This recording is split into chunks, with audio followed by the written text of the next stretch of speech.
दिव्यांगांना आत्मनिर्भर बनविणे, त्यांची गतिशीलता वाढवणे आणि सन्मानाने समान संधी उपलब्ध करून देण्याच्या उद्देशाने नागपूर महानगरपालिका व समाज कल्याण विभागाच्या वतीने मोफत जयपूर फूट व विविध सहाय्यक उपकरणांचे मोजमाप, नोंदणी आणि वितरण शिबिर रेशीमबाग येथील कविवर्य सुरेश भट सभागृहात सुरू झाले आहे। 7 ते 10 ऑगस्ट दरम्यान आयोजित या शिबिरात दिव्यांग लाभार्थ्यांना कृत्रिम अवयवांसह विविध सहाय्यक उपकरणे उपलब्ध करून दिली जातात आहेत। लाभार्थ्यांना शिबिरस्थळी आणण्यासाठी आणि परत सोडण्यासाठी मनपाच्या परिवहन विभागाकडून झोन निहाय बसची व्यवस्था करण्यात आली आहे। महापौर नीता ठाकरे यांनी पत्रकार परिषदेत शिबिराची माहिती दिली।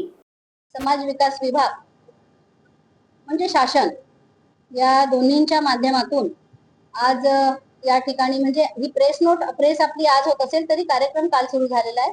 आज ही प्रेस होते आहे ती दिव्यांगजनांसाठी या शहरातील आणि इथे पोहोचणाऱ्या सर्व दिव्यांगांसाठी अधिकाधिक चांगलं काय करता येऊ शकतो या संदर्भाने 3 दिवसांचं शिबिर सुरेश भट सभागृह येथे घेण्यात येत आहे।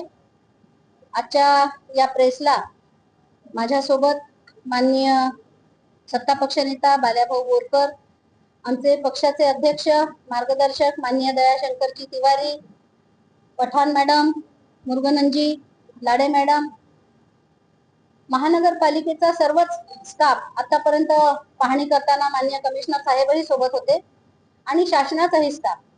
तसंच इथे समोर आता या ठिकाणी तुम्हाला दिसत नसेल तरी सुद्धा तुम्ही जेव्हा तिकडे म्हणजे सर्वे करणार आहे, भेट देणार आहे त्यावेळी सेवेत असणारा सेवाधारी इतरही अनेक वर्ग आणि तो देखील स्टाफ, मी हे जे शिबिर होत आहे या सर्वांचं खरं मनापासून आभार मानते की या शिबिराला अतिशय ताकदीने आणि रीतसर कुठल्याही प्रकारची गडबड न होता चांगल्या प्रकारे आपण हे पूर्ण करू शकतो आहे।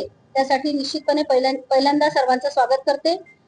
या ठिकाणी दिव्यांगजनासाठीचा नेहमीचे जे विषय आहे की त्यांना म्हणजे ऐकण्यात गडबड आहे का, अडचण आहे का, तर त्यात ते साहित्य, खुर्ची हवी आहे का, व्हीलचेअर हवे आहे का, ते साहित्य या सगळ्यांच्या सोबत म्हणजे रेग्युलर जे साहित्य दिव्यांगजनांना लागतं त्याच्या व्यतिरिक्त जयपूर फूट याचं जे साहित्य वाटप होणार आहे ते अधिक महत्वाचं म्हणून या शिबिराचं एक अधिक वेगळं महत्व आहे। दिव्यांगजनांच्या जीवनात स्वावलंबन, गतिशीलता, सन्मान, समान संधी या सगळ्या गोष्टींचा उद्देश शासनाचा नेहमीच राहिला आहे आणि त्यासाठी त्या माध्यमातून हे शिबिर आयोजित केले गेले आहे।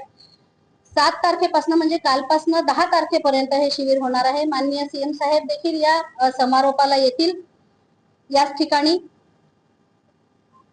याचं उद्घाटन काल झालं आहे। या शिबिरामध्ये 7 ते 10 ऑगस्टच्या दरम्यान अनेक दिव्यांग लाभार्थी येतील। UDID कार्ड, संजय गांधी निराधार योजना याच्याप्रमाणे खालील कृत्रिम साहित्य याच्यामध्ये उपलब्ध करून देत आहे। लोकवाहिनी मीडियासाठी सचिन जोडापे यांची रिपोर्ट, नागपूर।